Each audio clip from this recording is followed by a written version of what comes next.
do that. We're going to head in that direction, see where those tracks are. Make that. Wait, sorry, Franklins. Right next to the road there. I don't think they expected me to turn.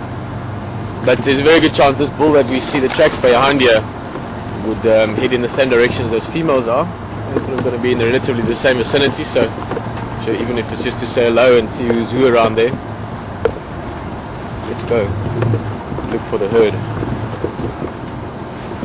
Maybe it's even one of the herds we know. Auntie V's herd, or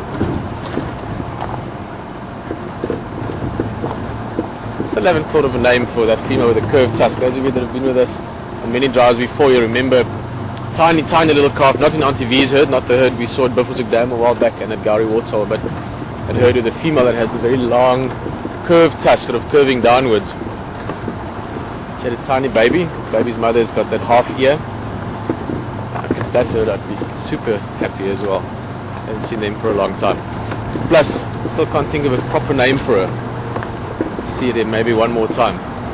Such a characteristic tooth like that, it should be easy, but it needs to be a nice sounding name as well that has relevance to that. Let's see who we see. I'm getting excited now. We haven't even found them yet. Let's hope we do.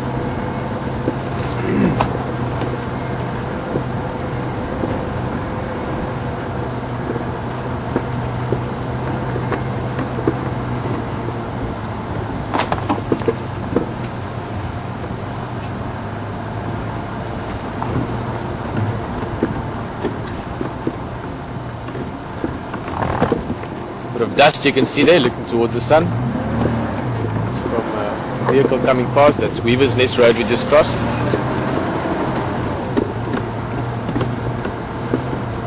Beautiful. This road we are now is called Elephant Skull Road. It used to be called Orchid Road. I still actually prefer Orchid Road.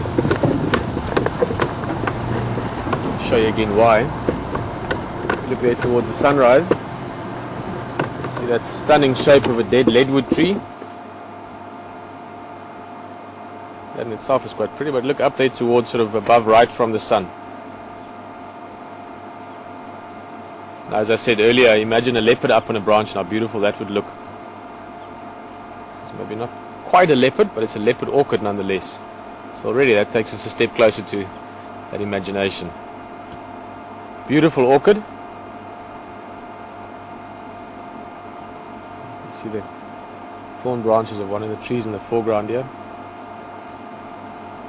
It's basically like a pale sort of green-yellow flower, quite a small orchid, the flower itself. And it has these dark maroon, burgundy almost spots on it, hence the name leopard orchid.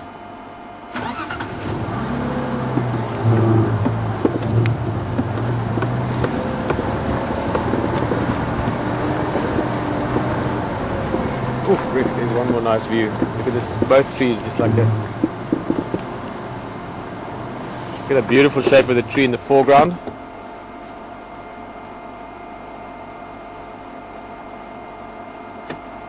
Stunning. I love shapes. I love how you can compose almost your reality around your visual reality by sort of just choosing or deciding or being aware of how you look at things.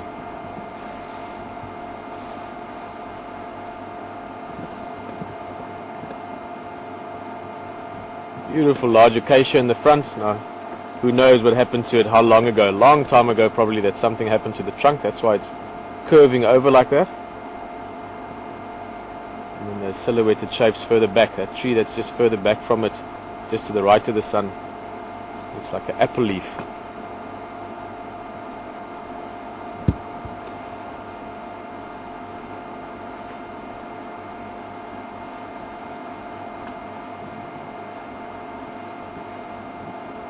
Sasekile and go for it. That's a beautiful Shangaan word as well, Sasekile. It means beautiful. That's where Saseka names, the name derives from.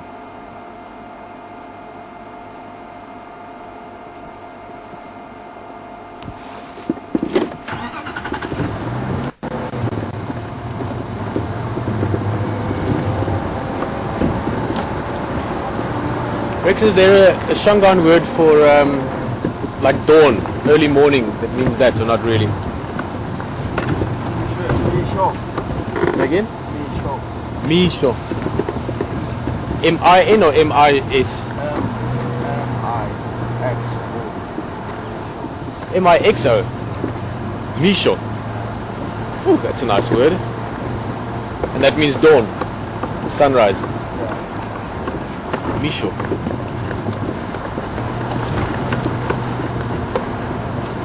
Sasekile Mixo. Can you say that? Is that grammatically correct?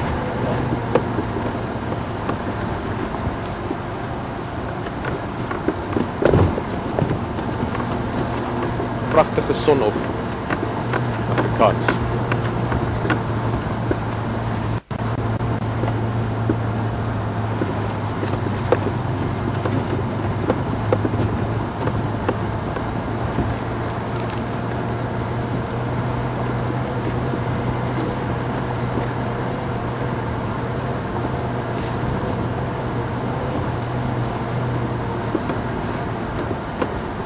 I think that's one of my new favorite words, Rexon.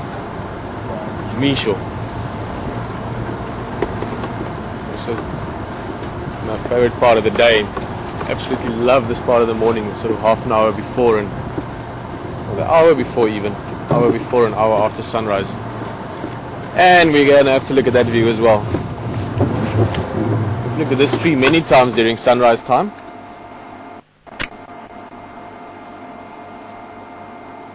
Look at that. Actually, I should have mentioned this tree earlier when I said the few trees that retain their leaves. This is a weeping bean. And they obviously, as you can see, also do that. But this is just one of those classically beautiful and healthy trees. It's got the perfect sort of umbrella shape. All the leaves making the most of the possible sunlight they can be exposed to.